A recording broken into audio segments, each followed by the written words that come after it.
Chapter 3. The Patchwork Girl. Ojo examined this curious contrivance with wonder. The Patchwork Girl was taller than he when she stood upright, and her body was plump and rounded because it had been so neatly stuffed with cotton. Margolotte had first made the girl's form from the patchwork quilt, and then she had dressed it with a patchwork skirt and an apron with pockets in it, using the same gay material throughout. Upon the feet she had sewn a pair of red leather shoes with pointed toes. All the fingers and thumbs of the girl's hands had been carefully formed and stuffed and stitched at the edges with gold plates at the end to serve as fingernails. "She will have to work when she comes to life," said Margolotte. The head of the Patchwork Girl was the most curious part of her. While she waited for her husband to finish making his powder of life, the woman had found ample time to complete the head as her fancy dictated, and she realized that a good servant's head must be properly constructed. The hair was of brown yarn and hung down on her neck in several neat braids. Her eyes were two silver suspender buttons cut from a pair of the magician's old trousers, and they were sewed on with black threads, which formed the pupils of the eyes. Margolotte had puzzled over the ears for some time, for these were important if the servant was to hear distinctly, but finally she had made them out of thin plates of gold, and attached them in places by means of stitches through tiny holes bored in the metal. Gold is the most common metal in the Land of Oz, and is used for many purposes because it is soft and pliable. The woman had cut a slit for the Patchwork Girl's mouth, and sewn 2 rows of white pearls in it for teeth, using a strip of scarlet plush for a tongue. The mouth Ojo constructed very artistic and lifelike, and Margolotte was pleased when the boy praised it. There were almost too many patches on the face of the girl for her to be considered strictly beautiful, for one cheek was yellow and the other red, her chin blue, her forehead purple, and the center, where her nose had been formed and padded, a bright yellow. "You ought to have had her face all pink," suggested the boy. "I suppose so, but I had no pink cloth," replied the woman. "Still, I cannot see as if it matters much, for I wish my Patchwork Girl to be useful rather than ornamental. If I get tired looking at her patched face, I can whitewash it." "Has she any brains?" asked Ojo. "No, I forgot all about the brains!" exclaimed the woman. "I am glad you reminded me of them, for it is not too late to supply them by any means. Until she is brought to life I can do anything I please with this girl, but I must be careful not to give her too much brains, and those she has must be such as are fitted to the station she is to occupy in life. In other words, her brains mustn't be very good." "Wrong," said Unc Nunkie. "No, I am sure I am right about that," returned the woman. "He means," explained Ojo, "that unless your servant has good brains, she won't know how to obey you properly, nor do the things you ask her to do."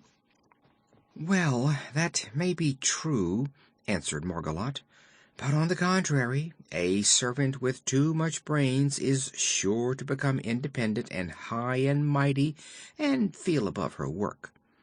This is a very delicate task, as I said, and I must take care to give the girl just the right amount of the right sort of brains.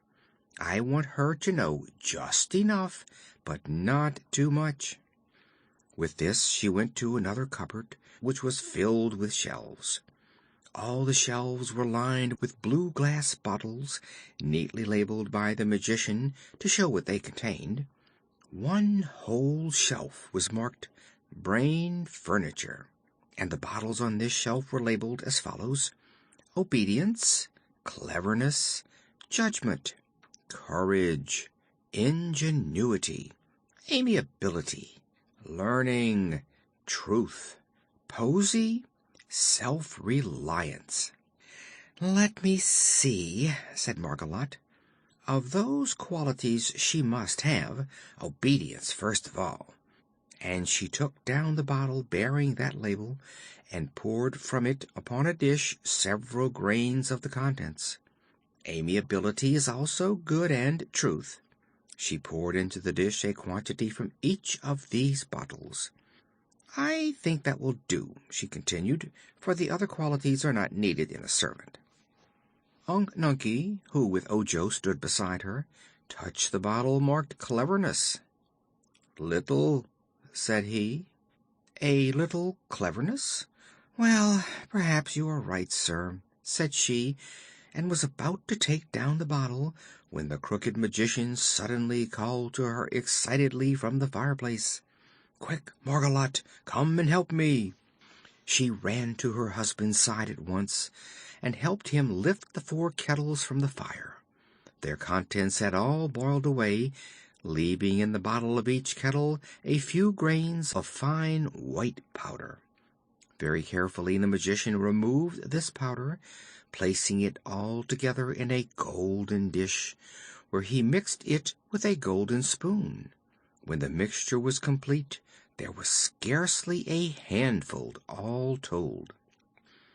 "That," said Dr. Pipt, in a pleased and triumphant tone, "is the wonderful Powder of Life which I alone in the world know how to make. It has taken me nearly 6 years to prepare these precious grains of dust, but the little heap on that dish is worth the price of a kingdom, and many a king would give all he has to possess it. When it has become cooled, I will place it in a small bottle, but meantime I must watch it carefully, lest a gust of wind blow it away or scatter it." Unc Nunkie, Margolotte, and the Magician all stood looking at the marvelous powder, but Ojo was more interested just then in the Patchwork Girl's brains. Thinking it both unfair and unkind to deprive her of any good qualities that were handy, the boy took down every bottle on the shelf and poured some of the contents in Margolotte's dish. No one saw him do this, for all were looking at the Powder of Life. But soon the woman remembered what she had been doing and came back to the cupboard. "Let's see," she remarked. "I was about to give my girl a little cleverness, which is the doctor's substitute for intelligence, a quality he has not yet learned how to manufacture." Taking down the bottle of Cleverness, she added some of the powder to the heap on the dish. Ojo became a bit uneasy at this, for he had already put quite a lot of the Cleverness powder in the dish, but he dared not interfere, and so he comforted himself with the thought that one cannot have too much cleverness. Margolotte now carried the dish of brains to the bench. Ripping the seam of the patch on the girl's forehead, she placed the powder within the head, and then sewed up the seam as neatly and securely as before. "My girl is all ready for your Powder of Life, my dear," she said to her husband. But the Magician replied, "This powder must not be used before tomorrow morning, but I think it is now cool enough to be bottled." He selected a small gold bottle with a pepper box top, so that the powder might be sprinkled on any object through the small holes. Very carefully he placed the Powder of Life in the gold bottle, and then locked it up in a drawer of his cabinet. "At last," said he, rubbing his hands together gleefully, "I have ample leisure for a good talk with my old friend Unc Nunkie. So let us sit down cozily and enjoy ourselves. After stirring those 4 kettles for 6 years, I am glad to have a little rest." "You will have to do most of the talking," said Ojo, "for Unc is called the Silent One and uses few words." "I know, but that renders your uncle a most agreeable companion and gossip," declared Dr. Pipt. Most people talk too much, so it is a relief to find one who talks too little." Ojo looked at the Magician with much awe and curiosity.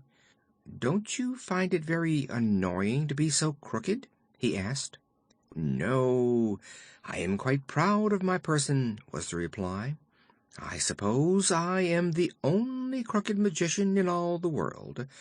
Some others are accused of being crooked, but I am the only genuine." He was really very crooked, and Ojo wondered how he managed to do many things with such a twisted body. When he sat down upon a crooked chair that had been made to fit him, one knee was under his chin and the other near the small of his back.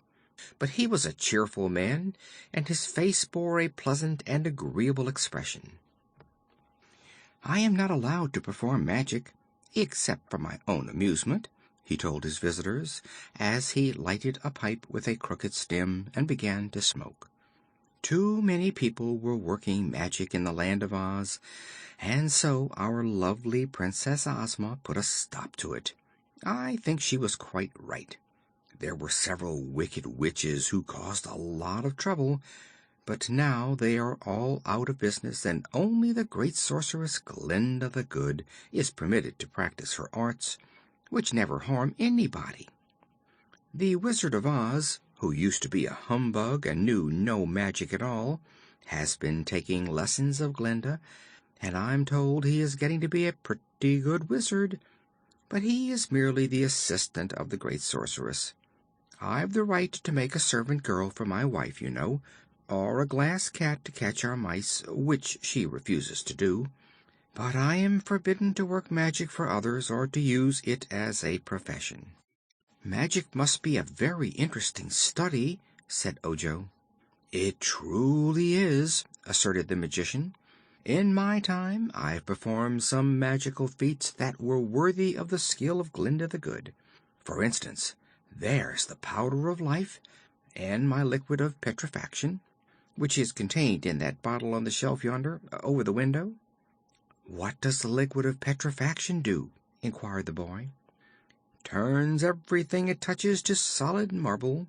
It's an invention of my own, and I find it very useful. Once two of those dreadful Kalidahs, with bodies like bears and heads like tigers, came here from the forest to attack us, but I sprinkled some of that liquid on them, and instantly they turned to marble. I now use them as ornamental statuary in my garden. This table looks to you like wood, and once it really was wood, but I sprinkled a few drops of the Liquid of Petrifaction on it, and now it is marble. It will never break nor wear out." "Fine," said Unc Nunkie, wagging his head and stroking his long gray beard. "Dear me, what a chatterbox you're getting to be, Unc," remarked the Magician, who was pleased with the compliment.